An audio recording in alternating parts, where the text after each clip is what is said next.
Can a simple sneeze actually break your ribs?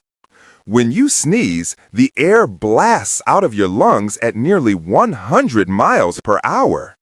That sudden force makes your chest muscles contract harder than almost any normal movement. In rare cases, especially if someone has weak bones or twists the wrong way, that explosive pressure can crack a rib.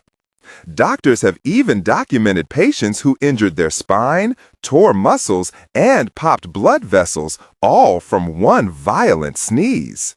So next time you sneeze, brace yourself. It's rare, but one sneeze can break a bone. Doctor explained, science simplified.